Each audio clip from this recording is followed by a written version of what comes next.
Hey, so I haven't done videos in a while. Thank you so much for staying in touch and subscribe to this channel. And if you're new, then welcome. Make sure that you view the other videos. And on this video, I want to talk about Meta's change in moving to invoicing. I think that's a very large move that they're making that's going to affect lots of businesses, and it's going to be definitely very big. So let's talk about, first of all, the side that's outside of Meta, American Express, MasterCard, and Visa. When I searched on Gemini, and maybe you guys can correct me in the comments if you guys have seen something else, but I have seen that the largest industry that actually generates money from this cashback and from that volume of traffic that goes through credit cards is advertising. So, and I'm guessing most of the budget goes through Meta nowadays. And having gone through that change with Google Ads, I think that's probably going to impact these companies by a lot. Outside of that, if you're going back to the advertiser side, I think that it separates into two. One, businesses like account rental agencies or even agencies in general that very much rely on that, cashback, whether you're like credit card company that, gives people the ability to use that cashback, whether you are account rental company that actually gives accounts, or whether you're an agency that creates the ads and stuff like that. A lot of agencies are reliant on that.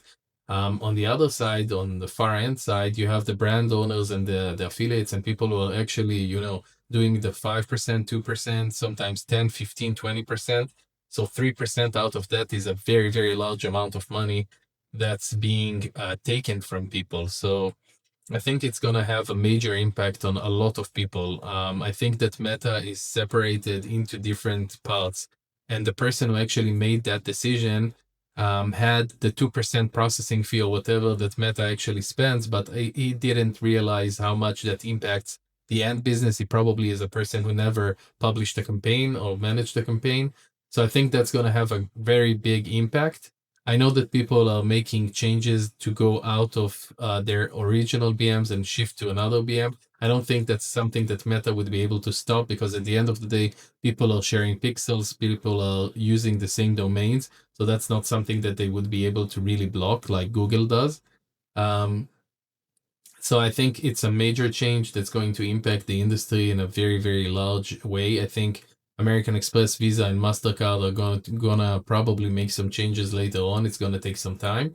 But I also think that Meta is highly likely to do some sort of like a U-turn.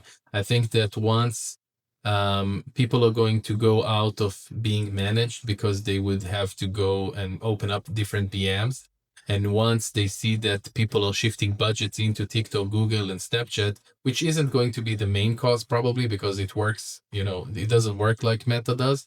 But once people do that shift, I think that it's going to reflect on the Meta stock. And as we know, once something affects that stock, they usually do some sort of like a U-turn. But I also think that the team that's currently managing that transition is going to see that less and less people make that transition, and less people do that, either because they have some issues, bugs with transitioning, their papers are not accepted, and they don't really have someone to talk to, or it's just that the credit limit that Meta actually gives is much lower than what you need. So you're going to either have to manually add funds to the account, or you're highly likely going to get stuck. And sometimes these e-commerce companies, they grow a lot faster than their, P&L report on like that they can actually send, statements and stuff like that. So that definitely would affect that. So I think it's definitely not a smart move in terms of Meta, trying to save that 2% for the risk of someone racking up a very big bill. And just like I said, Meta is separated into different kind of like categories or like departments. And I don't think the collections department has the ability to actually collect large amounts of money. And I think a lot of people are going to rack up bills and take into consideration that even if their personal profiles and stuff is going to get banned, they're okay with that if it's a large amount of money. So I see it honestly as a lose-lose situation for everyone.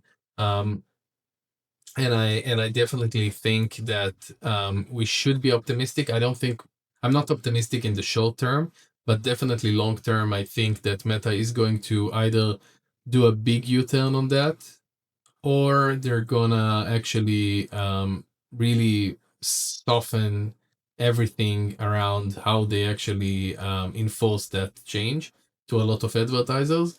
Um, Let me know if you guys are finding a way to get over that. I have seen Slash and other companies offer certain stuff that's like a cashback on ACH wires and stuff like that. But when I dug in deeper, I managed to see that it's you have to, I think, invest in something, or you have to kind of like put down money, and it's kind of like an investment that actually gives you basically interest. So they're not giving you cash back directly. That's what I understood.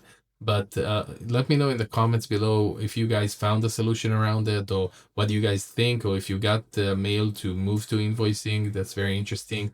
Again, I think it's a very interesting time. Thank you for watching this video.